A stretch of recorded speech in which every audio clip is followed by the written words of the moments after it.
Bonsoir, honorable membre du jury. Bonsoir à Vanessa. Bonsoir à l'assistance. Je me présente au nom de Marcos Ogouleye, porteur du projet Delmar. Et ici, Delmar est le nom que j'ai donné à mon projet.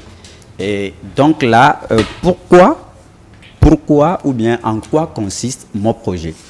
Mon projet consiste à fabriquer des emballages et des sacs à partir des papiers sous forme des papiers plutôt craft, mat et luisse.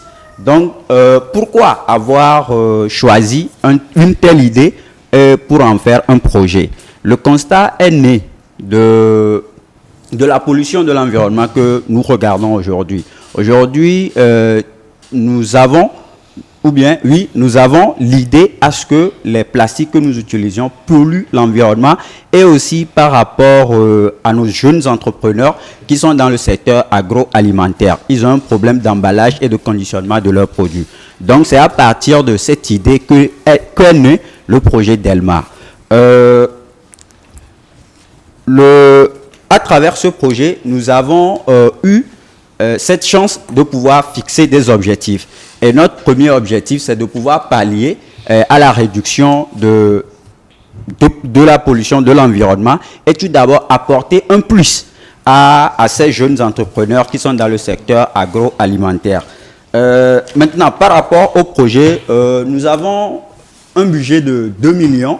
Pourquoi un budget de 2 millions? Parce que pour arriver à atteindre les objectifs, il faut des machines et des équipements sophistiqués.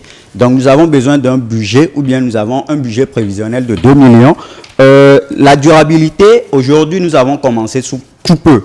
Mais d'ici 5 à 10 ans, nous avons l'idée de pouvoir être une entreprise industrialisée. Parce que c'est dans le secteur du packaging, dans le conditionnement. Donc, nous apportons un plus à nos jeunes entrepreneurs qui sont dans le secteur agricole, dans le shopping et tout. La rentabilité. Nous avons eu la chance de nous inscrire sur le site de Go Africa Online, ce qui fait qu'aujourd'hui, nous avons déjà, à la mise en place du projet jusqu'au jour d'aujourd'hui, nous avons une centaine de clients de par l'Afrique de l'Ouest, en citant le Ghana, le Burkina, la Côte d'Ivoire et bien d'autres pays, et également nos jeunes entrepreneurs ici qui nous contactent. Mais faute de la matière première que nous n'en avons pas, nous déclinons certaines offres, mais nous arrivons aussi à satisfaire certaines personnes. Donc, comme je l'avais dit plus tôt, nous sommes dans le secteur du packaging, dans le conditionnement, dans l'emballage et également dans le recyclage. Parce qu'aujourd'hui, si nous avons l'objectif de pouvoir réduire ou bien polluer à la réduction de... pas polluer plutôt, et de réduire les risques de pollution de l'environnement, il faut aussi associer le recyclage. Donc, voilà notre secteur d'activité. Et les 100 000 francs à travers ce projet vont nous servir comme un point de levier, comme une base sur laquelle nous allons pouvoir, avec cette somme, s'approvisionner des matières premières depuis l'Europe. Parce que les clients que nous avons servis jusqu'alors se sont plaints de la matière première, de la qualité, de la fragilité, des papiers et tout. Donc, à travers cette somme, nous pouvons toutefois faire des commandes de la matière première depuis l'Europe et nous allons satisfaire la clientèle et agrandir également cette clientèle. Pour le remboursement de cela, une fois que les 100 000 francs nous est donné, nous allons essayer de travailler et d'agrandir la productivité afin que chaque fin du mois, nous aurons un pourcentage de 15% sur la somme reçue à rendre aux donateurs par rapport à ça. Donc, voilà ainsi une brève présentation de notre projet. Je remercie les membres du jury de m'avoir écouté. Je remercie également l'assistant de m'avoir écouté. Merci. Merci à vous, Monsieur Marcos. Cher juré, je crois que vous avez bien suivi sa présentation et je vais vous demander tout à l'heure de poser vos questions et de faire vos observations. Je commence avec vous, Monsieur Amegongi. Ok, merci Vanessa. Bonsoir, cher candidat. Bonsoir, monsieur. Alors, j'ai suivi votre présentation avec beaucoup d'intérêt. D'ailleurs, d'abord, félicitations pour la présentation. Merci. Le document est bien préparé, c'est bien élaboré, c'est lisible. Félicitations. Ma première question, c'est quoi votre matière première? Il s'agit des papiers. Quel genre de papier? Des papiers sous diverses formes. Il y a le craft, il y a le mat et il y a le luxe. C'est du papier recyclé? C'est du papier, à la base, c'est pas recyclé. Okay, c'est des papiers fabriqués. Oui, j'ai parlé du recyclage parce que nous pouvons partir de ces papiers et avoir d'autres papiers recyclés. Mais à la base, avec les matières premières que nous utilisons aujourd'hui, ce n'est pas des papiers recyclés. C'est des papiers qui sont produits à partir des plantes comme nous en avons. Ok, d'accord. Bon, ma seconde question. Vous avez parlé d'importer la matière première de l'Europe. Ah oui. Avec 100 000 francs. C'est ce que j'ai cru comprendre. Oui. Comment vous allez faire? Ça coûte combien la matière première, le transport, tout ça? Okay. Et avec 100 000 que vous pouvez y arriver? D'accord, merci beaucoup. Nous avons déjà démarré le processus d'achat et d'importation. Avec un rouleau de papier craft, on l'a à un prix de 45 000, 50 000 déjà en Europe. Ce qui est plus bénéfique avec ce que nous avons ici. Parce que déjà à Lomé, nous payons les papiers à 11 000 francs. Dans l'entreprise Sotimes, mais qui n'ont pas une qualité assez demandée par les clients. Donc déjà, avec les 50 000 francs d'achat et avec DHL et tout, ou bien avec d'autres structures de transport et tout, on peut toutefois essayer déjà d'avoir cela avec nous et de satisfaire la clientèle avant de pouvoir chercher aussi d'autres éléments. Bon, de vous à moi, hein, oui. Le rouleau de papier que vous voulez commander, oui. Vous avez une idée du poids? Non, pas trop. Parce que DHL, si vous voulez vraiment envoyer du papier par DHL, ça va vous coûter énormément parce qu'ils prennent les choses par poids. Et 1 kilo, vous n'êtes pas moins de 7 à 12 000 francs pour le kilo de transport. Donc, sur ce point, vous avez précisé que les 100 000 vous serviraient à importer du papier. Sur ce point, bon, j'ai un petit souci avec ça. Bon, revenons à ma seconde question. Vous avez estimé à 2 millions le coût global du budget. Vous avez déjà commencé le projet? Oui, nous avons déjà démarré le projet. Vous avez des machines, l'installation, tout ça? Et c'est de là, nous procédons tout d'abord avec le traditionnel. Okay. Je suis le responsable du service développement et des papiers, de la fabrication plutôt. Okay. Donc déjà, nous passons du traditionnel pour aller à l'industrialisation. C'est quoi le traditionnel? Le traditionnel, c'est la fabrication à la main. Okay. C'est-à-dire les emballages, les sacs sont fabriqués à la main avec des modèles différents. Okay. Donc c'est pour essayer d'avoir plus de clientèle et satisfaire, parce qu'il y a des clients, c'est de l'emballage, ils viennent avec des commandes de 2000, 3000 et tout, mais la production ne peut pas être faite avec tous les 2000 commandes, ne peuvent pas être faites à la main. Il faut une machine. Okay. Donc c'est le pourquoi je dis dans la présentation, j'ai dit en moins de 5 ans, 10 ans, nous voulons être une entreprise industrialisée avec des machines sophistiquées. D'accord. Bon, je vais laisser, avant de laisser les autres continuer, je veux juste vous informer que le packaging est un vrai domaine porteur, c'est un créneau porteur au Togo, parce qu'on n'en a pas beaucoup. Pour trouver du bon packaging au Togo, c'est compliqué. Mais le problème, c'est le coût de revient. Voilà. Le coût de revient, aujourd'hui, les rares personnes qui en font, ils n'arrivent pas à les écouler rapidement parce que le Togolais est déjà habitué au sachet que nous utilisons. Même le sachet biodégradable qui est sur le marché, c'est difficilement que les gens arrivent à l'acheter. Ma dernière question, hein, quelle est votre stratégie de commercialisation, de communication? Quelle est votre stratégie pour pouvoir faire consommer votre produit à la population? La stratégie a été simple. Tout d'abord, une fois que le client nous contacte, nous lui proposons ce que nous avons à notre niveau. Il en a besoin, mais nous faisons une proposition. Et à partir de cette proposition, c'est que nous ramenons le client à pouvoir s'approvisionner de ce qu'il veut. Imagine, je donne juste un petit exemple. Je vais acheter de la bouillie avec du sucre. Mais là, peut-être le sucre avec lequel on vend la bouillie n'est pas un sucre assez potable. Mais je dis, ok, vu que tu en demandes cela, je n'en ai pas, mais j'ai ça, qui octroie le même service. Donc là, s'il ne trouve pas ailleurs, il est dans l'obligation de pouvoir s'approvisionner. Donc voilà une stratégie que nous avons mise en place, mais ce n'est que le début. Au fur et à mesure que nous allons évoluer dans le temps, il y aura aussi d'autres stratégies pour pouvoir amener les clients à pouvoir s'approvisionner. Merci Vanessa, c'est bon pour moi. Je laisse les autres jurés continuer. D'accord, merci à vous. Madame Nadia. Monsieur Marcos, Oui. bonsoir. Bonsoir. Félicitations pour votre présentation. Merci. Comme le premier membre du jury le disait, le secteur de l'emballage est un secteur très porteur. Vous avez dit que vous allez passer une commande en Chine, en Europe. En Europe. En Europe ou en Chine? Bon, en Europe. La première idée ou bien les premières recherches plutôt se sont basées en France. Ok. Donc c'est le pourquoi je parle Vous de avez des l'Europe. rouleaux beaucoup plus moins chers là-bas. Plus moins cher là-bas. Aujourd'hui, quels sont les prix moyens des emballages que vous fournissez?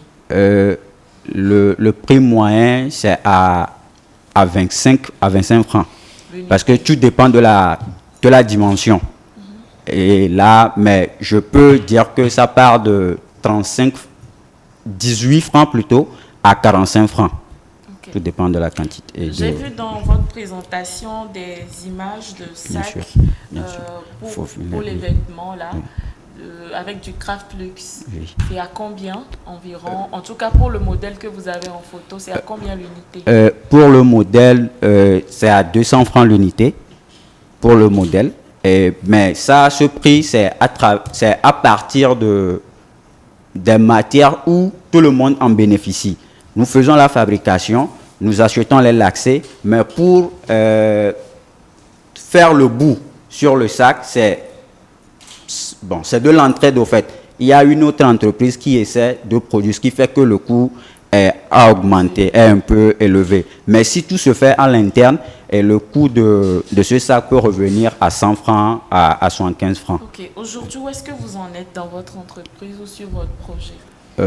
Nous sommes à un niveau plus ou moins décalé par rapport à notre début. Je n'aurai pas une précision assez parce que, comme vous l'avez dit, c'est un secteur où aujourd'hui vous avez tendance à ce que ça évolue. Demain, ça revient, ça évolue parce que vous n'avez pas toutes les accessoires pour pouvoir évoluer. Donc, Vous avez dit que vous aviez parfois des commandes. oui.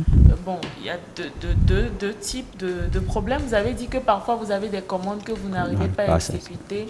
D'abord parce que vous n'avez pas les machines adéquates et parfois parce que vous n'avez pas la matière première adéquate. Vous refusez toujours... Bon, pour la matière première, vous avez dit parfois vous arrivez à convaincre les clients de prendre la qualité que vous avez. Vous refusez toujours si le client ne veut pas et tout ça, vous le laissez partir? Non.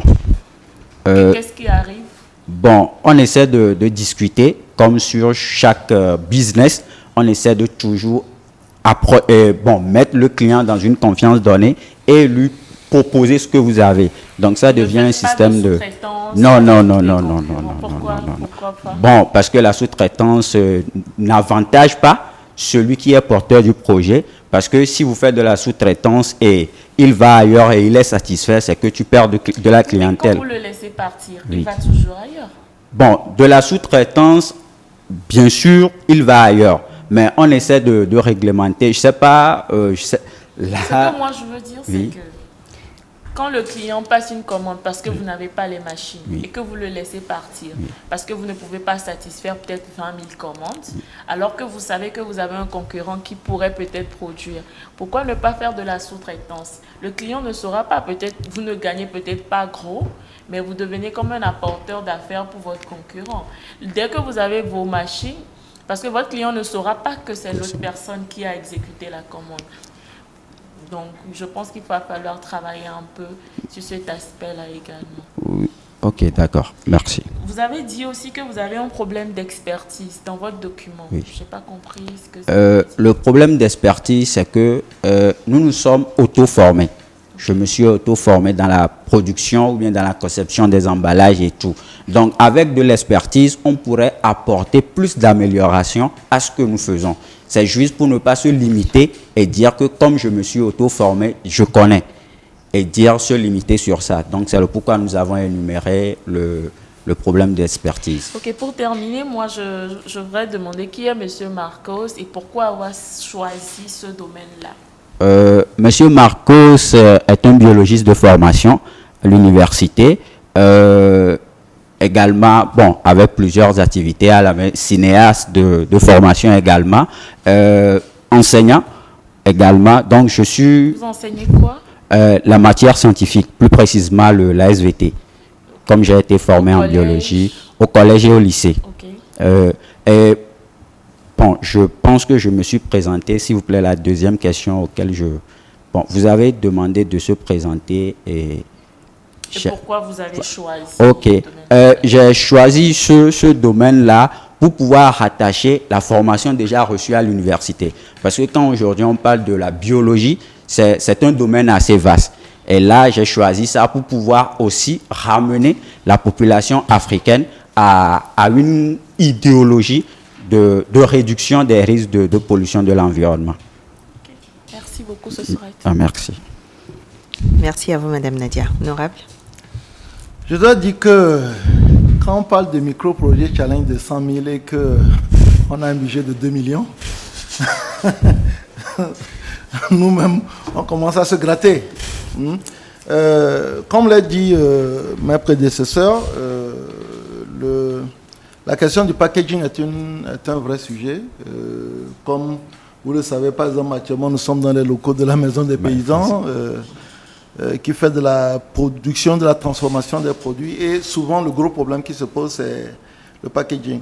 Ma première question, c'est que vous avez présenté dans votre programme en disant la concurrence, c'est Seabags et les sachets plastiques. Mais si mes souvenirs sont bons, je n'ai pas exactement le nom des sociétés, mais je répertorie au minimum 3 types de sociétés qui sont au Togo ici et qui font le genre de packaging que je retrouve dans votre document. Est-ce que vous avez fait réellement une étude de marché approfondie?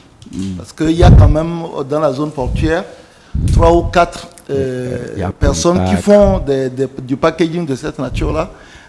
Parce que quand vous commencez à vous projeter dans votre prix de revient, il faut savoir exactement si votre produit, une fois que vous l'aurez sur le marché, est compétitif par rapport aux produits qui existent déjà. Est-ce que l'étude de marché est allée vers ces sociétés qui présentent quand même, d'après ce que j'ai vu de votre chose, le même type de produit? Nous avons fait une étude, une recherche, mais je peux dire que ce n'est pas trop approfondi. Quand vous parlez des structures, des entreprises dans la zone portuaire, nous avons Polypack qui est également spécialisé dans ça. Mais quand on parle du packaging aujourd'hui, c'est un domaine assez diversifié où, quand je prends l'exemple de Polypack, qui est plus spécialisé dans la fabrication des cartons. Donc, ce que je veux dire, c'est que sur ce que j'ai vu, je me fie seulement aux images que vous avez, il y a actuellement au moins 3 ou je pense que Nadia serait d'accord avec moi, et Vincent aussi, il y a au moins 3 ou 4 sociétés, puisqu'on en achète régulièrement, qui produisent ce genre d'emballage. Donc l'idée, c'est de savoir, est-ce que vous avez essayé de prendre leurs produits dans une approche tout simplement d'étude de marché et comparer avec le prix, le coût de revient que vous avez avec vos produits? Parce que je pense que fondamentalement, c'est ça, étudier le marché pour s'assurer que les produits qu'on va mettre sur le marché seront compétitifs en termes de qualité et de prix. Est-ce que, mais si ce n'est pas le cas, c'est pas éliminatoire, c'est juste pour savoir. Non, nous n'avons pas fait une étude dans ce sens-là. Ok. Seconde question, vous avez parlé, je reviens toujours à la concurrence, mais pourquoi vous n'avez pas imaginé, comme un peu ce que font vos amis de Seabags, la possibilité d'utiliser par exemple les sacs de ciment pour faire des emballages? Parce que là, sauf si les cimenteries cessent d'emballer leur ciment dans des sacs, là quand même, la matière première ne risque pas de tarir. Est-ce que vous y avez envisagé, est-ce que c'est dans les perspectives ou bien la qualité du produit que vous voulez présenter, vous pensez que c'est uniquement important du matériel d'Europe ou bien de Chine que vous pouvez avoir un produit de cette nature?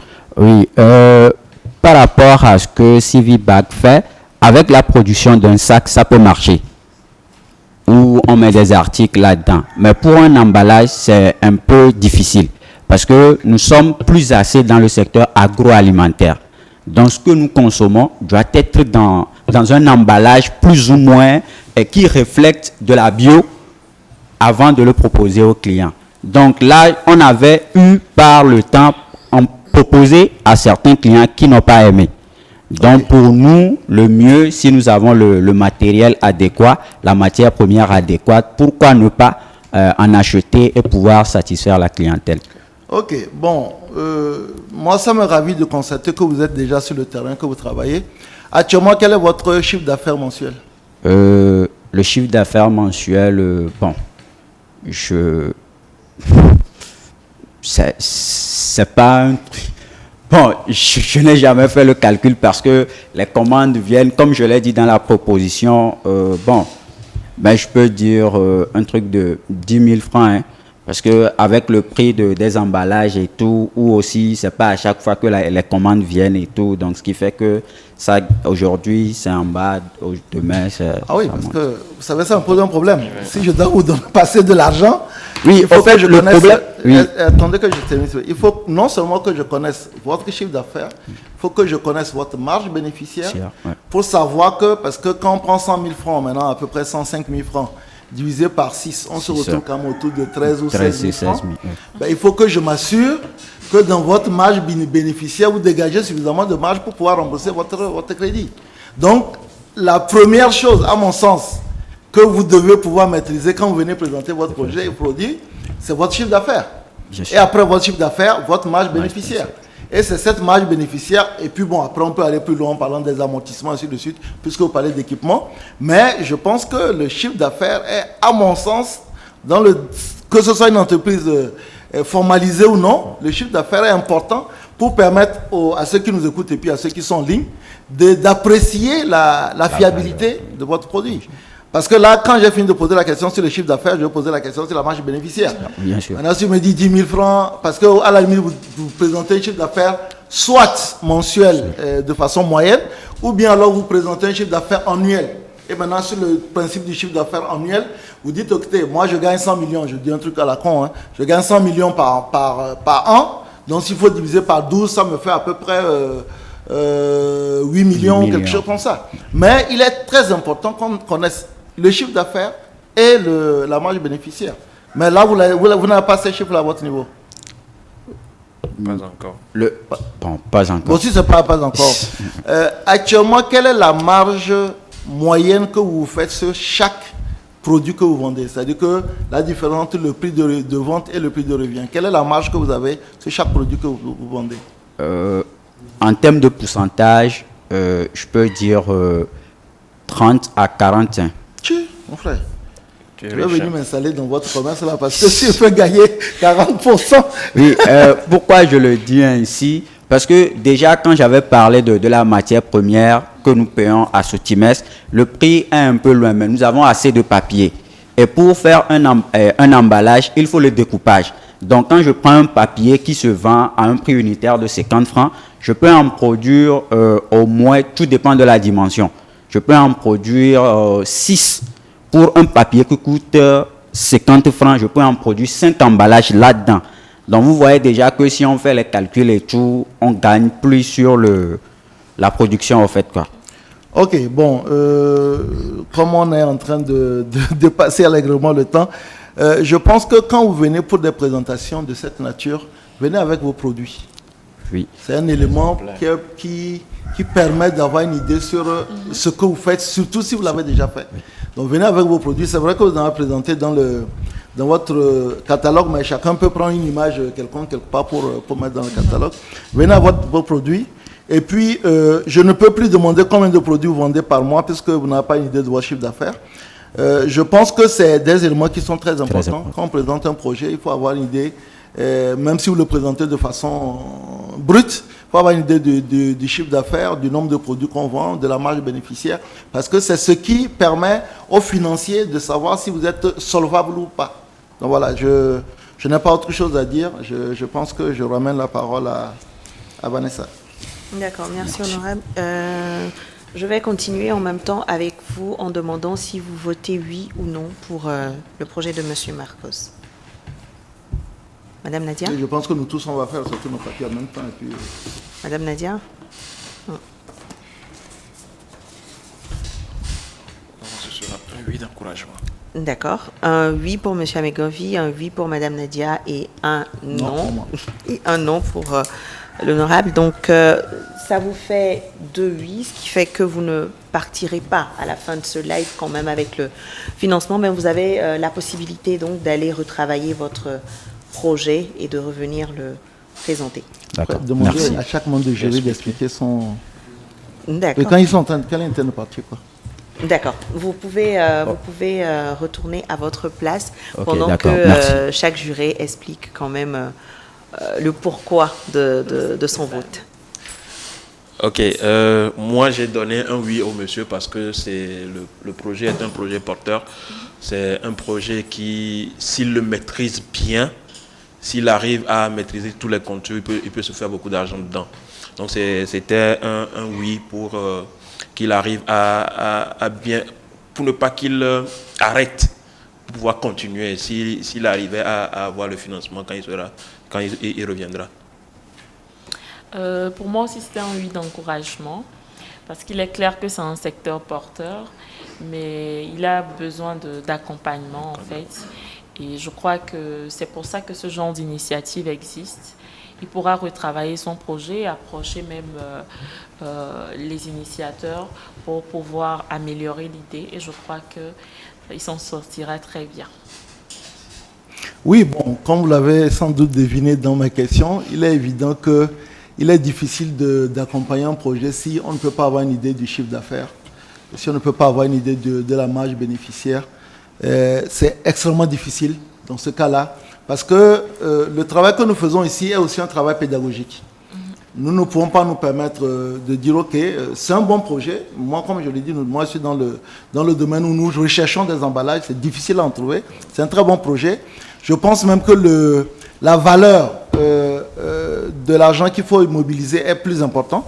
Et que donc, comme Nadia l'a dit, je pense que nous allons, avec beaucoup de plaisir, retrouver le porteur du projet pour voir exactement comment non seulement l'accompagner, mais essayer de trouver de meilleurs financiers. Actuellement, il y a beaucoup de personnes qui nous suivent, de meilleurs financiers pour lui permettre de mieux porter ce projet, au lieu de prendre 100 000 francs et après se retrouver dans une situation où même le remboursement va être un peu plus compliqué. Merci à tous. On va